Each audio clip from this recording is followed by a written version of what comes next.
কিশোরগঞ্জের Syed Nazrul medical college হাসপাতালে ভুল চিকিৎসায় ২ রোগীর মৃত্যুর অভিযোগ উঠেছে। এই ঘটনায় সংশ্লিষ্ট নার্সকে প্রত্যাহার করা ছাড়াও তদন্ত কমিটি করেছে হাসপাতাল কর্তৃপক্ষ। সংশ্লিষ্টরা জানান, হার্নিয়ার চিকিৎসার জন্য ভর্তি হয়েছিলেন কটিয়াদীর এক স্কুল শিক্ষক, আর পেটে ব্যথাজনিত কারণে চিকিৎসা নিচ্ছিলেন নিকলী উপজেলার জহিরুল। সকালে দুজনেরই অপারেশন হওয়ার কথা ছিল, কিন্তু অ্যানেস্থেশিয়ার ইনজেকশন অপারেশন থিয়েটারে দেওয়ার কথা থাকলেও ভুল করে ওয়ার্ডে থাকতেই সেটি দিয়ে দেন দায়িত্বরত নার্স। মৃত্যুর কোলে ঢলে পড়েন দুজনেই। এই ঘটনায় হাসপাতাল প্রাঙ্গণে নেমে এসেছে শোকের ছায়া। সংশ্লিষ্ট চিকিৎসকের সর্বোচ্চ শাস্তির দাবি জানিয়েছেন স্বজনরা।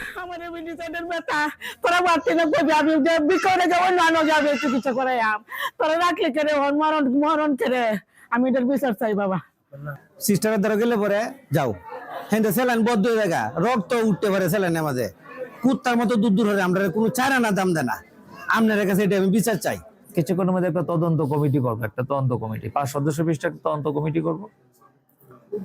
তো তদন্ত প্রতিবেদন আপনার নার্সিং এন্ড মিডওয়াইফারি অধিদপ্তরে ডিজি মহোদয়ের কাছে তদন্ত প্রতিবেদন পাঠাবো, এবং যাতে সর্বোচ্চ শাস্তির ব্যবস্থা করা যায় তার আমি সুপারিশ করে পাঠাবো।